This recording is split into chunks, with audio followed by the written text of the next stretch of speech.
എല്ലാ പ്രിയപ്പെട്ടവർക്കും ക്രിസ്തുയേശുവിൻ്റെ നിസ്തുല നാമത്തിൽ സ്നേഹവന്ദനം. ഇന്നത്തെ നമ്മുടെ ധ്യാനത്തിനായി അപ്പോസ്തല പ്രവർത്തികൾ 5-ാം അധ്യായം 1 മുതൽ 3 വരെയുള്ള വാക്യങ്ങൾ. അപ്പോസ്തല പ്രവർത്തികൾ 5-ന്റെ 1 മുതൽ 3 വരെ. എന്നാൽ അനന്യാസ് എന്നു പേരുള്ള ഒരു പുരുഷൻ തൻ്റെ ഭാര്യയായ സഭീരിയോടുകൂടെ ഒരു നിലം വിറ്റു. ഭാര്യയുടെ അറിവോടെ വിലയിൽ കുറെ എടുത്തു വെച്ച് ഒരംശം കൊണ്ടുവന്ന് അപ്പോസ്തലന്മാരുടെ കാൽക്കൽ വെച്ചു.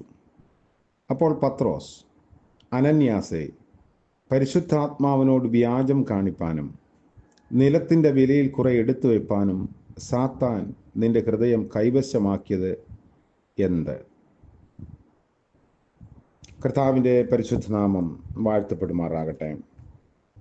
പരിശുദ്ധാത്മാവിൻ്റെ പ്രവർത്തനങ്ങൾ അപ്പോസ്തലന്മാരിലൂടെ ആദിമസഭയിൽ അനസ്യൂതം മുന്നേറുന്നതാണ് ഓരോ അധ്യായങ്ങളിലൂടെയും നമ്മൾ കാണുന്നത്.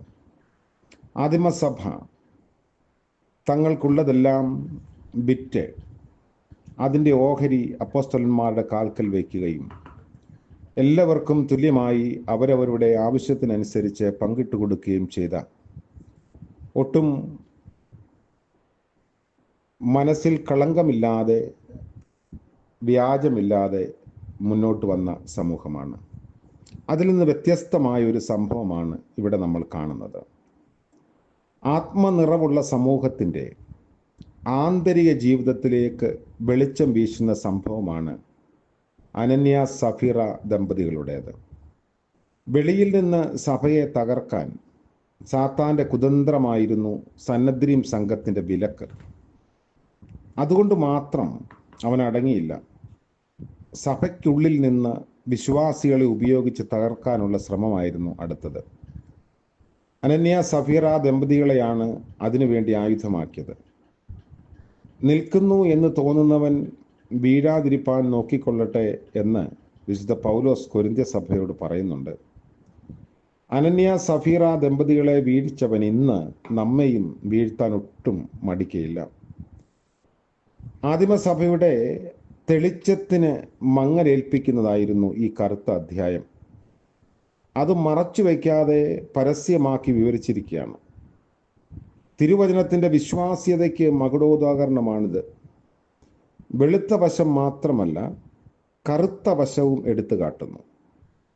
വിശ്വാസവീരന്മാരുടെ ഉയർച്ചയും താഴ്ചയും ഒരുപോലെ തിരുവചനത്തിലുണ്ട്. എക്കാലവും സഭയിൽ പോരായ്മകൾ ഉണ്ടായിട്ടുണ്ട്. നാമധേയ ക്രിസ്ത്യാനികൾ ഇന്നിൻ്റെ പ്രത്യേകത മാത്രമല്ല, എന്നും ഉണ്ടായിരുന്നു. പഴയ നിയമത്തിലെ ആഖാൻ സംഭവവും തമ്മിൽ ഇതുമായിട്ടൊരു സാമ്യമുണ്ട്.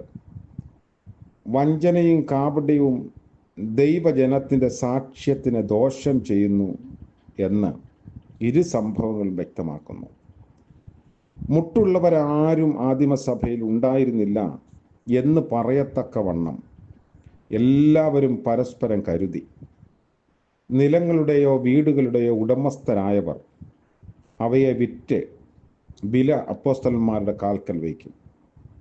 തുടർന്ന് ഓരോരുത്തർക്കും അത് ആവശ്യാനുസരണം വിഭാഗിച്ചു കൊടുക്കും. ബർന്നബാസ് അങ്ങനെ ചെയ്തവരിൽ ഒരാളായിരുന്നു. കരുതൽ ദൈവിക പദ്ധതിയായിരുന്നു, പരിശുദ്ധാത്മാവിൻ്റെ പ്രവൃത്തിയായിരുന്നു.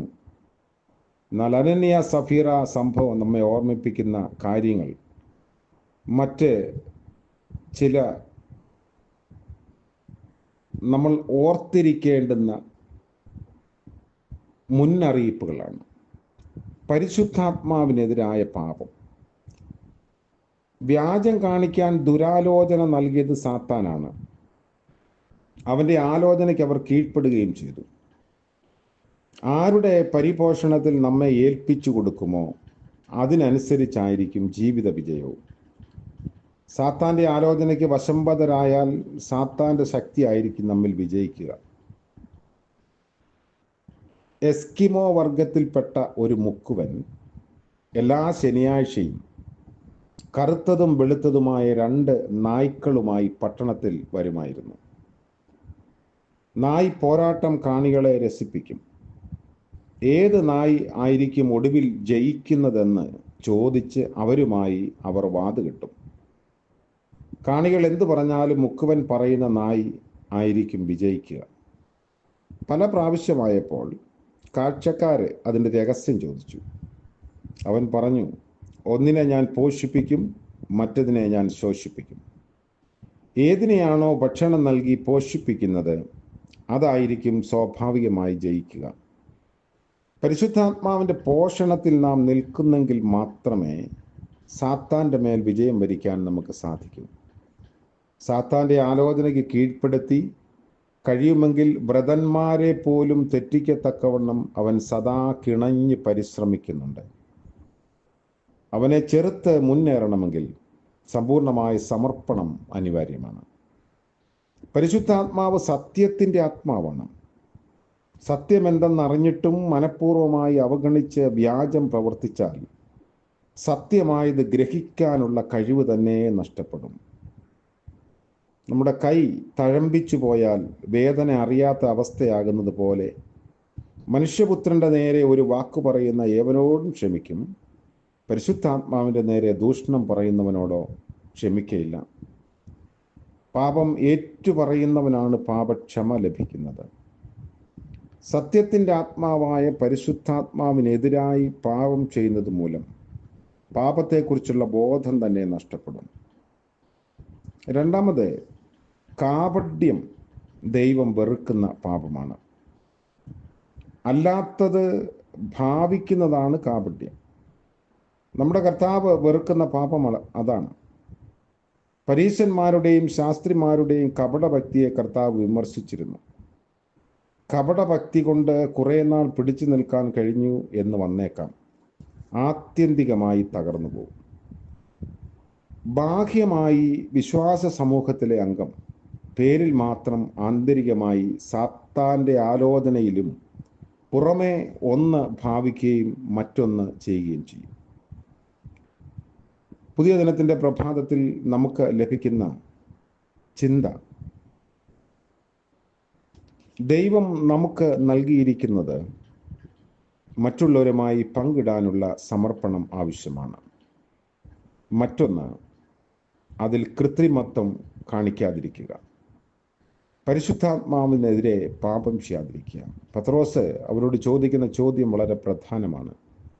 ഇത് വിൽക്കുന്നതിന് മുൻപ് നിങ്ങളുടെ കയ്യിൽ തന്നെയല്ലയോ ഇരുന്നത്?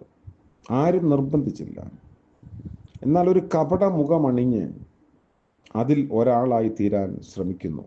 സഭയ്ക്കെതിരെ അല്ലെങ്കിൽ ദൈവികമായ തീരുമാനങ്ങൾക്കും നിലപാടുകൾക്കുമെതിരെ ചെയ്യുന്ന ഇത്തരം പ്രവർത്തനങ്ങൾ വളരെയധികം ദോഷകരമായി നമുക്ക് തന്നെ ഭവിക്കുമെന്ന് അനന്യാസിൻ്റെയും സഫീറയുടെയും സംഭവം നമ്മെ ഓർമ്മിപ്പിക്കുന്നു. കർത്താവ് നമുക്ക് നൽകിയ അനുഗ്രഹങ്ങളെ പകർന്നു നൽകിയാൽ, പങ്കിട്ടാൽ അതിനെ കൂടുതൽ വ്യാപ്തിക്കനുസരിച്ച് വർദ്ധിപ്പിച്ച് നൽകുന്ന ദൈവം നമ്മോട് കൂടെയുണ്ട്. അങ്ങനെ ഒരു പുതിയ അനുഭവം നമ്മിലേക്ക് വ്യാപിക്കട്ടെ. കർത്താവ് നമ്മളെ അനുഗ്രഹിക്കട്ടെ. പ്രാർത്ഥിക്കാം. വാഴ്ത്തപ്പെട്ട ഞങ്ങളുടെ ദൈവമേ, സ്വർഗീയ പിതാവേ, മനോഹരമായ പുതിയ പ്രഭാതം ദാനമായി നൽകിയത് ഓർത്ത് സ്തോത്രം. ഇന്നത്തെ പകൽക്കാലം അവിടുന്ന് ഞങ്ങൾക്ക് നൽകിയിരിക്കുന്നതിനെ പങ്കിടാനുള്ള കൃപ നൽകണമേ. മറ്റുള്ളവരുടെ സങ്കടങ്ങളെ കാണുന്നതിനും ദൈവിക കൽപ്പനയ്ക്ക് അനുസൃതമായി ഞങ്ങൾക്കുള്ളത് ആവോളം പകർന്നു നൽകാനും ഞങ്ങളെ സഹായിക്കണമേ.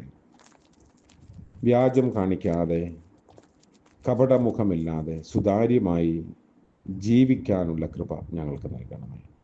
ഇന്ന് പ്രഭാതം മുതൽ പ്രദോഷം വരെയും അവിടുത്തെ കരുണയിലും കൃപയിലും ഞങ്ങൾ ആശ്രയിക്കുന്നു. ലജ്ജിതരായി പോകുവാൻ അവിടുന്ന് സമ്മതിക്കരുത്. ഇന്ന് ജന്മദിനം ആഘോഷിക്കുന്ന പ്രിയപ്പെട്ടവർക്ക് വേണ്ടി പ്രാർത്ഥിക്കുന്നു. വിവാഹ വാർഷികം ആഘോഷിക്കുന്നവർക്ക് വേണ്ടി പ്രാർത്ഥിക്കുന്നു. കരുണയുടെയും നന്മയുടെയും പുതിയ അനുഭവങ്ങൾ കർത്താവ് ദാനം നൽകണമേ. യേശു മശിഹ മൂലം പ്രാർത്ഥിക്കുന്നു. ദയവോടെ കേൾക്കുമാറാകണമേ. ആമേൻ. സകല ബുദ്ധിയെയും കവിയും ദൈവിക അനുഗ്രഹവും കൃപയും ആലോചനയും നാം എല്ലാവരോടും കൂടെ ഇന്നും എന്നേക്കും ഉണ്ടായിരിക്കുമാറാകട്ടെ. ആമേൻ.